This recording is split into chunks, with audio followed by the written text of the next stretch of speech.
네, 여러분 2025년 10월 14일 화요일 허민의 뉴스쇼, 이번에 여러분과 함께 모실 주제는 추미래의 너그러운 국가운영, 너그러운의 싱글코트가 들어왔습니다. 너그러운 국가운영, 추미애의 이해가 안 가시죠? 민주당과 대법원 국감 짜고치기 했나?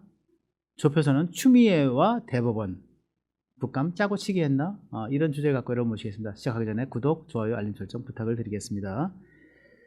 네, 어저께 국감을 보셨는지 모르겠습니다. 네, 어저께 2025년도 정기국회 첫 국감 첫날 일정, 지금 조희대 대법원장이 앉아 있고요. 나오지 않겠다. 증인 자격으로 나오지 않겠다. 대법원장은 역대로 국감에 출석을 해서 인사말만 하고 그 다음에 퇴장했다가 국감이 끝나면 나와서 마무리 발언을 하는 것이 관례였다. 2002년에 그랬고, 2017년에 그랬고, 2017년, 2019년 또 그랬고, 역대 대법원장들이 그렇게 쭉 해왔다. 그 관례를 깰 수 없다. 관례보다 더 중요한 건 왜 그 증인으로 참석해달라고 하는 얘기는 결국 민주당이 원하는 그것, 즉 이재명 재판, 공직선거법 허위사실 유포에 대한 이재명 재판, 즉 선거를 한 달여 앞둔 5월 1일, 선거 6.3 대선이었죠. 조기 대선이었죠. 한 달이 앞둔 5월 1일 날 대법원이 고등법원의 2심 무죄 판결에 대해서 유죄 취지로 파기환송한 거에 대해서 경위를 캐묻겠다고 하는 것, 이거 알 수 없다, 이렇게 얘기하는 거 아니겠습니까? 그러면서 헌법 103조 들었죠. 법관은 헌법과 법률에 의해 그 양심에 따라 독립하여 심판한다. 이 얘기를 계속 들었던 거고요. 그러면서 법률 또한 들었습니다. 법원조직법 제65조 심판의 합의는 공개하지 아니한다. 합의 비공개 원칙입니다. 이 헌법과 법률에 의해서 법원의 결정에 대한 재판 과정과 합의와 결정에 대한 독립성을 보장받아야 되고, 그 법원의 독립성이 바로 입법부, 행정부, 사법부라고 하는 상권 분립의 하나의 토대를 이루고 있는 것인데, 나보고 재판 과정에 대해서 묻겠다? 나갈 수 없다. 이렇게 돼서 계속 거부를 했던 건데, 지금은 대법원장은 뭡니까? 나는 증인 자격으로 출석하는 것이 아니라 국정감사의 감사를 받는 기관의 장으로서 참석해서 관례대로 머릿말하고 마무리말만 하겠다. 이렇게 해서 참석을 했던 거죠. 조희대 대법원장이 어제 국감 참석해서 인사말을 통해서 한 얘기 한 4가지쯤 되는데, 이게 그 조희대 대법원장의 시국인식, 그 다음에 사법부에 대한 철학, 소위 법원 운영의 철학을 담고 있는 말이라고 봅니다. 시국인식은 어떠냐? 사법부가 최근 국민 눈높이에 못 미치는 현실에 대해서 무겁게 인식하고 있습니다. 신뢰받는 사법부로 거듭나기 위해서 최선을 다하겠습니다. 그래, 민주당 너희들 사법개혁 한다고 하는데 우리가 도울 수 있는 건 도울게. 또 사법부에 대한 일종의 일말의 불신 같은 게 있는 거 사실이니까 우리들이 노력할게, 이거 얘기한 거고요. 두 번째, 취임 후에 헌법과 법률에 입각해 임무를 수행해 왔다. 그리고 저는 정의와 양심에서 벗어난 일이 없다. 좀 아까 제가 말씀드린 헌법 제103조 그리고 법원조직법 65조 얘기를 한 겁니다. 그래서 내가 증인으로 참석할 수 없다는 얘기 하는 거였고, 세 번째, 그 연장에서 상권 분립 법치국가에서 법관을 증언대에 세운 전례가 없다. 대한민국에서 그렇고, 그 민주당이 추미애가 그랬죠. 옛날에 뭐 김병로 초대 대법원장이 국회 나가서 이렇게 답변을 하신 적이 있다, 이렇게 얘기를 했는데, 그건 제 오해입니다. 추미애 그 위원장이 그 맥락을 정확히 파악하지 못하는 오해인데, 그 당시 김병로 대법원장은 원래 야당 당수를 나중에 지내기까지 한 정치인이었어요. 그리고 대한민국 정부가 수립한 이후에 대법원이라고 하는 법원 조직을 만들면서 그것에 대해서 법원의 행정과 조직에 대해서 그 취지, 그다음에 이것이 역사적 중요성, 상권 분립의 의미, 이런 것들을 얘기하기 위해서 국회의원의 질문에 답하면서 그 토론을 해나갔던 겁니다. 법원의 재판의 과정과 합의 과정, 그리고 결정에 대한 전말을 공개하기 위해서 나간 게 아니에요. 일문일답을 벌인 게 아니에요. 세 번째, 그렇고요. 그다음에 네 번째, 조희대 발언입니다. 어저께 머리말에서 오늘 국감에 나온 것은 시작과 종료에 출석해 인사말과 마무리말을 하기 위한 겁니다. 이렇게 얘기를 합니다. 그러니까 내가 오늘 법정에 나온 의도를 정확하게 얘기를 했어요. 인사말, 그리고 끝나서 나중에 폐회할 때 마무리말을 하기 위해서 그런 거다. 국정감사. 이렇게 얘기를 한 겁니다. 그 원칙은 대법원장이 계속적인 재판을 관리하는 국회 증인으로 출석할 수 없다라고 하는 그 원칙을 계속 지킨 거고요. 어쨌든 간에 조희대 국감이라고 하는 것이 조희대에 대한 국감 증인 채택이라고 하는 것이 어떻게 시작을 했습니까? 이게 결국은 조희대 대법원장과 한덕수 국무총리와의 밑도 끝도 없는 이 회동설, 이 가짜뉴스로부터 시작된 거 아니겠습니까? 근데 그 가짜뉴스에 대해서 공격이 들어오고 국민적인 비난이 높아지니까 여기에 대해서는 흐지부지 없어지고 그냥 조희대 나와라. 너 저기 내란 음모 동참한 거 아니냐? 뭐 이걸로 슬쩍 넘어가더니 조희대 대법원장을 막 갈고 가지고 결국은 이게 내란을 척결해야 된다, 청산해야 이런 논리로 지금 가고 있는 거예요. 만약에 저는 조희대 대법원장이 증인으로 나와야 된다고 한다면 전 이재명 대통령도 나와야 된다 생각을 합니다. 우원식 국회의장도 나와야 된다 생각을 합니다. 근데 못 부르죠? 안 부르죠? 왜? 이건 상권 분립에 있어서 가장 그 꼭지점에 있는 분들은 그렇게 부르는 게 아니다라고 하는 일종의 원칙이 세워져 있는 거예요. 헌법적 원칙, 법률적 원칙이 있는 거예요. 그런데도 불구하고 조희대 대법원장 나와야 된다 하면은 좀 이재명 대통령은 나와야 된다. 특히 내란 척결이라면서요.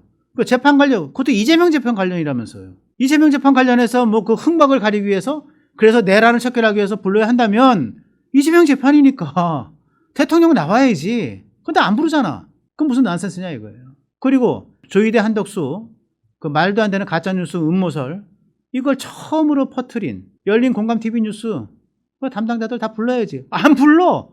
그거야말로 가장 기초적으로 불러야 될 사람들 아니에요?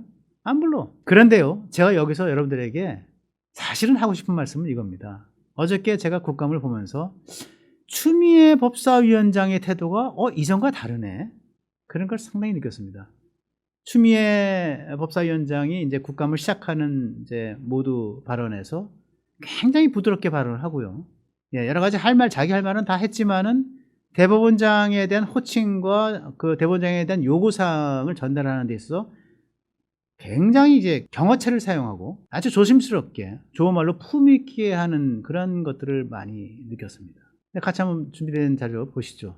김용민 의원님, 또 그리고 국회 정론관에서 이 아까 윤모, 이모 변호사 등과 진술이 일치한다 했는데 아까 그 김기표 의원, 박균택 의원님이었나요? 이미 해당 그 의심 대상자 지기현 부장판사의 말이 3번이나 바뀌었다 하지 않습니까? 그러면 어느 진술과 일치합니까? 그것을 그 날짜를 누군가가 확인해 주시면 되는 겁니다. 예를 들어 아까 제가 그 기록 인수인계서를 보여드리지 않습니까? 그와 같습니다. 대법원장님께서 인사 말씀과 함께 여야 약간 명의 위원님들로부터 질의응답을 통해 국민적 의혹을 말끔히 해소해 주실 것을 정중히 부탁드리는 바입니다. 또한 대법원장님 개인적으로도 그간 의혹으로 오해받는 사항이 있다면 이 기회를 통해서 해소하는 기회로 삼으시기를 바랍니다.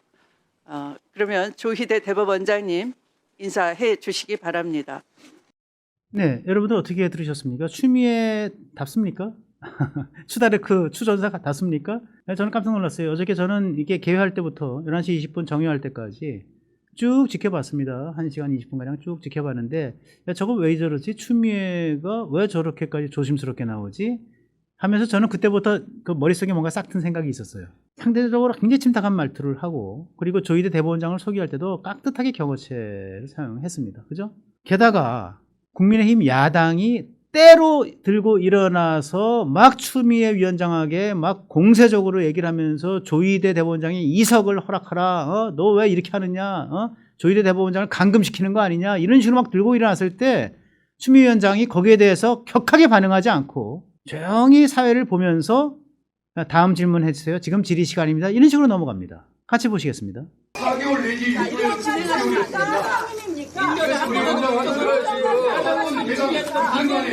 결론을 이렇게 사용하시면 안 돼요. 한계를 통보하지는 못했습니다. 우리 조희대 대법원장님과 윤석열은 근본적으로 차이가 없어 보이는데 인정하십니까? 국회 경위께서는 위원장석을 확보해 주시기 사법부의 수장이 사법부의 명예에 넘치를 하고 나빠루 박규택 의원님 그냥 진행하세요. 지금 빨리 바뀌세요. 계속 진행하겠습니다. 그 저 항의한 사태가 계속 있었습니다. 끊이지 않고 어저께 법사위 국감장에서 오전이죠. 네, 여러분들 뭐 보신 대로입니다. 이렇게 운영을 하더군요. 그래서 야, 저건 뭘까? 그렇게 생각을 했어요. 그리고 나서 끝 무렵에 11시 20분입니다. 11시 20분에 추미애 국감 중단을 선언합니다. 정회죠, 정회. 그리고 30분 뒤 11시 50분에 속개하겠다. 이렇게 얘기하면서 딱 방망이 3번 칩니다. 정회가 들어간 거예요. 11시 20분? 이건 뭐야? 12시가 아니고 어떤 때는 12시 넘겨서도 점심 약속 각자 있겠죠. 그렇다 하더라도 계속 현안 질의가 물어지고 계속 그 예민한 얘기들이 이어지고 하면은 계속 이어가거든요. 그런데 11시 20분에 계속 격하게 여야 의원들이 막 질의 공세를 계속 하고 있는 와중인데 갑자기 뚝 끊고 11시 50분에 다시 시작하겠습니다. 그리고 우르르 일어나면서 그 와중에 조희대 대법원장과 대법관들도 같이 일어나고, 예. 그리고 말없이 빠져나가는데 민주당 의원들 아무런 저지 안 하고 평온하게 빠져나갔습니다. 아, 그래서 제가 박수를 딱 친 거예요. 야, 이 추미애와 대법원 사이에 뭐가 있었구나. 주고받기가 있었구나. 저는 이번 사안을 보면서, 사건은 아니고 사안을 보면서 추미애도 얻었고 조희대도 얻었다. 거꾸로 추미애도 조금은 잃었고 조희대도 조금은 잃었다. 추미애가 얻은 것은요, 대법원장을 증인으로 부르지 못했지만 어쨌든 불러가지고 인사말만 하고 나가야 할 대법원장을 앉혀서 7명인가의 무속 의원, 최혁진 의원까지 포함해서 7명인가의 응답은 하지 않았지만 질의를 받은 것 같아요. 예, 앉혀놓은 것, 추미애가 얻은 거죠. 그걸 의도했으니까. 그럼 대법원장 뭘 얻었느냐, 조희대는. 인사말만 하고 나는 증인으로서 답변하지 않겠다. 이렇게 얘기를 했고, 실제로 자기는 증인이 아니라 기관의 장외 대표로서 참석해서 인사말을 하고 증인 선서 없이 증인석에 앉아가지고 질문을 받았지만 답변을 하지 않았어요. 얻은 거죠. 네. 그럼 추미애가 잃은 것은 뭐냐? 대법원장을 증인으로 불러가지고 답변을 구하겠다는데 답변을 듣지 못한 것, 잃은 거죠. 그럼 조희대가 잃은 건 뭐냐? 인사말만 하고 나가기로 했는데 나가지 못하고 앉아가지고 질문 7개를 받아든 것. 이게 잃은 겁니다. 예. 서로 얻은 것들이 있고 잃은 것이 있어요. 이게 정치예요. 정치는 사회적 교환이다. 정치는 교환이다. 주고받는 거다. 이게 주고받는 거예요. 저는 그래서 추미애, 민주당과 대법원이 조직적으로 이걸 이렇게 하자 저렇게 해가지고 그래서 11시 20분 되면 너희들 저 대법원장과 대법관 나가는 거 우리가 막지 않을게. 볼상스러운 그런 모습을 연출하지 않을게. 이렇게까지 얘기된 건 아니겠지만 적어도 추미애와 대법원장 사이에서는 이런 식으로 해서 우리가 최소한 서로 간에 위신과 채모를 좀 차리고 서로 간에 그리고 조금씩 얻는 모습으로 해가지고 이렇게 끝내자라고 하는 합의가 있었을 거다. 물론 제가 추측하는 겁니다. 뭐 허민의 뇌피셜일 수는 있는데 저는 굉장히 재미있는 포인트라고 봤습니다. 저는 11시 20분에 국감을 중단하는 거에서 확신을 가졌어요. 여러분은 어떻게 보셨는지 참으로 궁금하군요.